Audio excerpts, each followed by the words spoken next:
Salve, salve, senhoras e senhores, meninos e meninas, garotos e garotas, jovens discentes, professor Luciano, diagnóstico imunológico, e hoje vamos abordar o tema hepatite dentro dessa disciplina de diagnóstico imunológico. Mais precisamente, vamos discutir um pouquinho sobre definições, sobre conceitos, vamos discutir um pouquinho sobre as características de caso suspeito de hepatites virais, sinais e sintomas. Vamos discutir o diagnóstico das principais hepatites, vamos discutir um pouquinho sobre tratamento, prevenção, possibilidades de vacinação e vamos também contemplar o demonstrativo de testes rápidos de hepatite B e de hepatite C para nossa visualização. Aqui comigo na tela, a hepatite é uma patologia hepática, né? Que dependendo do agente que a provoca, que a produz, se pode curar apenas com repouso ou requer tratamentos prolongados, ou mesmo um transplante, muitas vezes hepático, né? Quando se desenvolve complicações graves da cirrose, como a falência hepática ou o cancro no fígado, que podem levar à morte. As hepatites podem ser provocadas, por exemplo, por bactérias, por vírus, que nós vamos estar discutindo aqui, o vírus da hepatite A, B, C, D, E, o vírus que produz a hepatite G, né?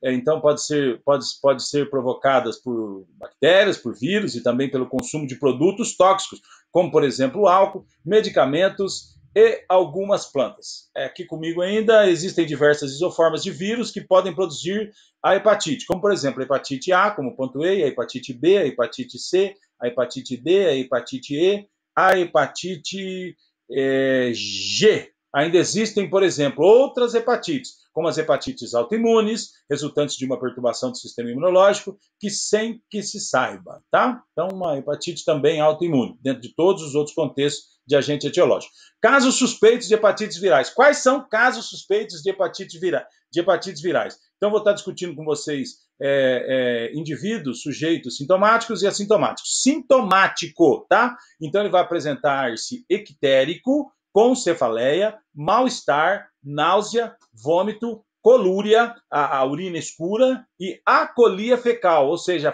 as fezes esbranquiçadas, ou que evolui para óbito sem outro diagnóstico confirmado, sintomático também, mas anictérico, com cefaleia, sem a icterícia, né? Mas apresenta mal-estar, náusea, vômito, acolúria, né? A urina escurecida, e a acolia fecal, com transaminases elevadas, a AST e ALT. O indivíduo, um caso suspeito de hepatite viral, que o médico provavelmente vai pedir alguns marcadores virais para ele para verificar a hepatite, agora assintomático. Então ele é assintomático, mas é suspeito, por exemplo, com marcador reagente para hepatite B e C. Exposição à fonte de infecção bem documentada. Então, por exemplo, ele sofreu transplante ou transfusão de sangue, principalmente antes de 1993, onde não havia uma testagem sistematizada para doadores, tá? Cirurgias, hemodiálise, tatuagem, piercing. Então, esses são casos suspeitos de hepatites virais assintomáticos. E é também comunicante de caso confirmado de hepatite, uma pessoa que está tendo contato com alguém que tem hepatite, né? Então, vou discutir um pouquinho com vocês transmissões, sinais e sintomas, diagnóstico, tratamento, prevenção, vacinação, dentro da disciplina diagnóstico imunológico hepatite A. É considerada mais branda e que pode ter evolução benigna, não que uma doença seja melhor ou pior de você adquirir, tá? Só que a evolução da hepatite A geralmente é mais branda, tá? Há a possibilidade de evoluir para hepatite fulminante também, podendo levar a um transplante de fígado ou a óbito. Sua transfusão se dá por via oral ou fecal, e é chamada também, existe essa designação de hepatite da água, e pode ter seu contágio na água contaminada, nas folhas mal lavadas e em alimentos crus. Existe vacinação disponível para hepatite A, para hepatite B, né? A hepatite C é considerada a mais grave de todas, muitas vezes até por ser tardio, muitas vezes, a sua detecção, tá? É considerada a mais grave de todos, segundo o fundo da Organização Mundial das Nações Unidas, cerca de 500 milhões de pessoas no mundo estão infectadas, mas apenas 5% delas sabem que tem a doença. Então, tudo, né? Então, por exemplo, se a gente estivesse discutindo aqui a oncologia, o câncer, é importante você descobrir mais cedo. Quanto mais cedo você descobre a patologia, mais no início, mais fácil de você fazer o manejo dela, né? estamos discutindo hepatite C, estamos discutindo dentro da disciplina hepatites, dentro da disciplina de diagnóstico imunológico. No Brasil, existem cerca de 1,5 milhão de pessoas infectadas pela hepatite C, doença responsável por 70% das hepatites crônicas e 40% dos casos de cirrose, segundo o Ministério da Saúde. Não existe vacina disponível para a hepatite C, mas ao ser descoberta existe a possibilidade de tratamento, ou seja, quanto mais cedo se descobre, mais melhora o prognóstico, né? Transmissão da hepatite B, o vírus da hepatite B é mais frequentemente transmitido por via parenteral, né, tipicamente por sangue contaminado ou hemoderivados, né, contaminados. Existem exames de rotina de doadores de sangue para o antígeno de superfície da hepatite B, o HBsAg, que nós vamos ver no final dessa aula um teste rápido que tem para a hepatite B, né, e também esse teste, hepatitis B surface antígeno.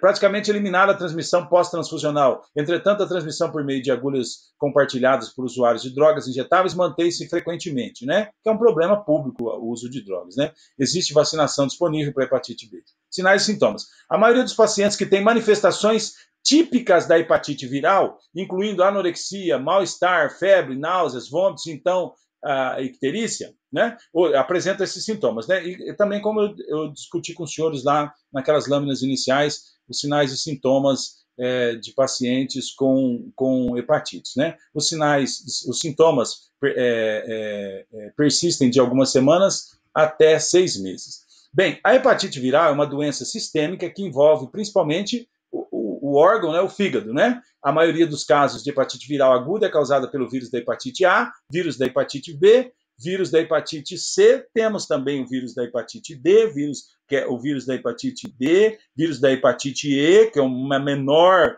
incidência no Brasil, uma maior incidência a nível de África, por exemplo, né? E também temos o vírus da hepatite G, né? Que é uma mutação, a princípio, entende-se como uma mutação da hepatite C, né? O complexo de antígeno encontrado na superfície do vírus da hepatite B é chamado de HBsAg. Aqui uma demonstração do vírus da hepatite B para os senhores observarem. A presença do HBsAg, estamos discutindo hepatite B, né, em sangue total, soroplasma é uma indicação de uma infecção ativa por hepatite B, aguda ou crônica. Numa infecção típica da hepatite B, o HBsAg será detectado 2 a 4 semanas antes do nível das aminotransferases, da ALT se tornar anormal. Então, antes da ALT subir, o HBsAg já vai dar dando positivo, e de 3 a 5 semanas antes dos sintomas ou icterícia se desenvolverem, tá? Então, exames sorológicos, quando nós estamos falando de diagnóstico, né, de hepatites, no diagnóstico inicial da hepatite aguda, a hepatite viral deve ser diferenciada de outras doenças que causam icterícia. Então, tem outras patologias que provocam icterícia e existem alguns exames que nós podemos fazer para separar essas patologias, né? Abordagem diagnóstica simplificada, a possível hepatite viral, né? Então, se há suspeita de hepatite viral aguda, dentro daqueles sintomas que nós pontuamos no início da fala, os seguintes testes são realizados para triagem das hepatites A, B e C, né? Então, anticorpo IgM para HAV, né, hepatite A, IgM anti-HAV. Então, os senhores se lembram, né, que das imunoglobulinas que nós temos, ADEG, ADEGIM, e aí quando falamos da IgG, estamos falando de formação de cicatriz, IgM, estamos falando da doença aguda, né? Anticorpo central para hepatite B também, IgM, anti-HBC, anticorpo contra o vírus da hepatite C, anti-HCV, e PCR para RNA da hepatite C, HCV, RNA. Diagnóstico. Se qualquer um dos testes for positivo, podem ser necessárias outras sorologias para diferenciar a infecção aguda ou infecções passadas ou crônicas. Sorologia para hepatite B. Acabei de discutir com vocês, né? Dentro das imunoglobulinas, IgG e IgM, nós estamos falando de IgG para processos crônicos, né? E IgM para processos agudos. Se as sorologias sugerirem hepatite B, realizar testes para antígeno da hepatite B, HBeAg, e anticorpo para antígeno E da hepatite B, anti-HBe, pode ajudar a determinar o prognóstico e guiar a terapia antiviral. Se a infecção por HBV confirmada sorologicamente é grave, deve-se medir anticorpos para o vírus da hepatite D, anti-HBV, ainda dentro do raciocínio do diagnóstico, né? estamos abordando sobre a hepatite definição, características de casos suspeitos para hepatites virais, diagnóstico, vamos discutir um pouquinho de tratamento, prevenção, possibilidade de vacinação e vamos dar uma olhada em alguns testes rápidos que podem ser feitos. Aqui comigo na tela, o HBV tem pelo menos 3 sistemas, o vírus da hepatite B, 3 sistemas distintos de antígeno e anticorpo que podem ser detectados. Testes que eu posso fazer para ver a presença do vírus da hepatite B, se eu estou com a doença ativa, se eu formei cicatriz, né, eu estou protegido, né? Então, HBsAg, antígeno nuclear da hepatite B, HBcAg e o HBeAg, né? HBsAg aparece caracteristicamente durante o período de incubação de 1 a 6 semanas, antes do início dos sintomas e alterações laboratoriais, e implica em estado de infecciosidade sanguínea, desaparece durante a fase de convalescência. Comigo aqui, entretanto, o HBsAg pode aparecer de forma transitória. Se o anticorpo protetor corresponde anti-HBs, surge semanas ou meses depois, após a recuperação clínica, e geralmente persiste por toda a vida. Portanto, sua detecção indica infecção prévia por HBV e imunidade relativa. Em cerca de 5 a 10% dos pacientes, o HBsAg persiste e não são desenvolvidos os anticorpos. Esses pacientes tornam-se portadores assintomáticos do vírus ou desenvolvem quadro de hepatite crônica. Tratamento, cuidado de suporte, para hepatite B fulminante, medicamentos antivirais e transplante de fígado, né? Cuidado de suporte, por exemplo, a hepatite A, às vezes tem uma evolução bem tranquila, transmissão oral fecal, às vezes só repouso e tratamento de suporte. Nenhum tratamento atenua a hepatite viral aguda, incluindo a hepatite B. Deve-se evitar a ingestão de álcool, pois pode haver piora da lesão hepática. Não existem evidências científicas que apoiem o uso de restrições dietéticas ou de atividades, incluindo o repouso no leito, habitualmente prescrito, a não ser, a gente acabou de falar, se entender o álcool como dieta, né?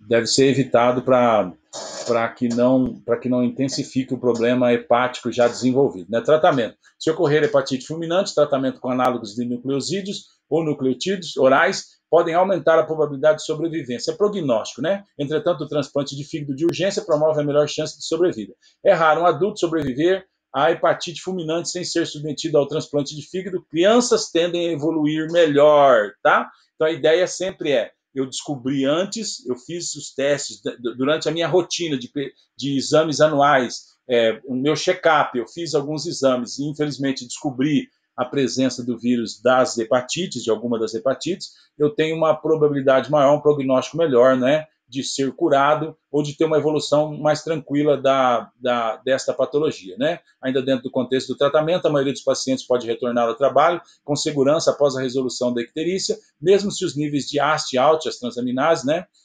estiverem levemente elevados.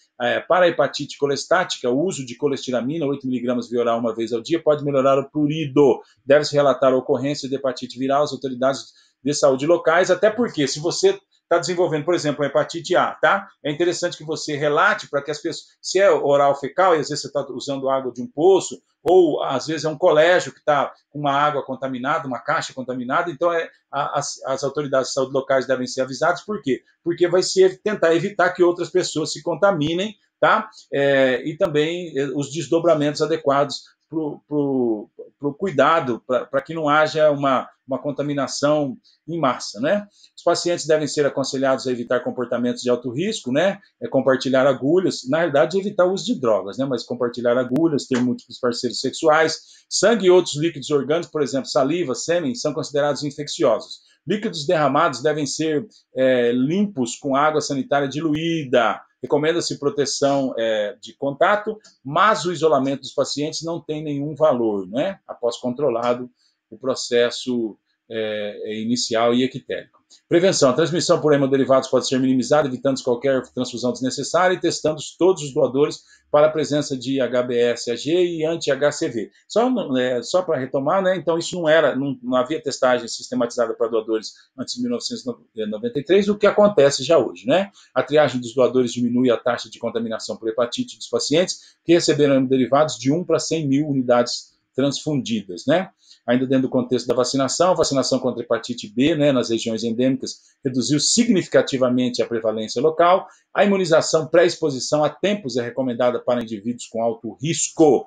ainda dentro do contexto da vacinação. Entretanto, só um dado aqui, né? Entretanto, a vacinação seletiva de grupos de risco nos Estados Unidos e em outras áreas não endêmicas não causou redução significativa da incidência da infecção pelo vírus da hepatite B. Desta forma, recomenda-se atualmente a vacinação de todos os norte-americanos, menor ou igual a 18 anos de idade, cronograma de imunização recomendado para idades de 0 a 6 anos. É desejável a vacinação universal para todos os indivíduos, entretanto, seria demasiado cara para ser realizada, né? Então, retomando, vacinação disponível para vírus da hepatite A e B a nível de Brasil, né? Adultos com alto risco de infecção por vírus da hepatite B devem ser examinados e vacinados se ainda não forem imunes ou infectados, né?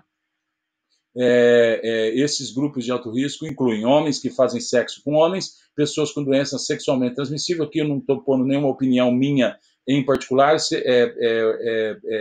recomendações do Ministério da Saúde, tá? Pessoas que tiverem mais de um parceiro sexual durante os 6 meses anteriores, profissionais de saúde e de segurança pública potencialmente expostos a sangue ou outros líquidos corporais infecciosos, pessoas com diabetes que têm menor de 60 anos ou maior de 60 anos, se seu risco de contrair o vírus da hepatite B é maior, pessoas com doença em estágio final, renal, HIV ou doença hepática crônica. Aqui eu estou colocando para vocês a testagem do vírus da hepatite A, já discutimos com vocês as imunoglobulinas, né? Então, IgM para vírus da hepatite A surgem precocemente na fase aguda da doença, desaparecendo após 3 meses. Anticorpo específico para hepatite A, então esse anti-HAV IgM encontrado no soro de todos os indivíduos infectados recentemente. É um anticorpo de infecção aguda ou recente, anti-HAV IgG,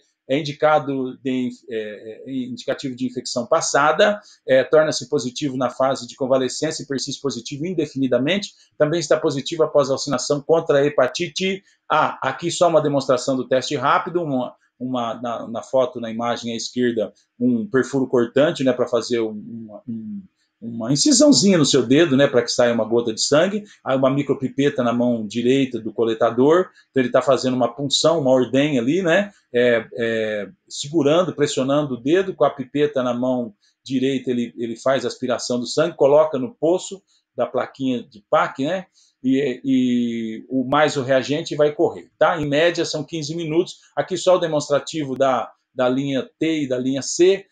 A linha T é para mostrar que o teste está... Perdão, a linha C é o controle, né, para dizer que o teste está funcionando, vai aparecer o vermelhinho da linha controle, e o T é o teste, se for positivo, está positivo, por exemplo, nesse caso aqui, para HBsAg, que a gente tem teste rápido para hepatite B disponível a nível de posto de saúde, B e C, na verdade, né? Aqui só para mostrar uma foto, para os senhores observarem, teste rápido para HIV,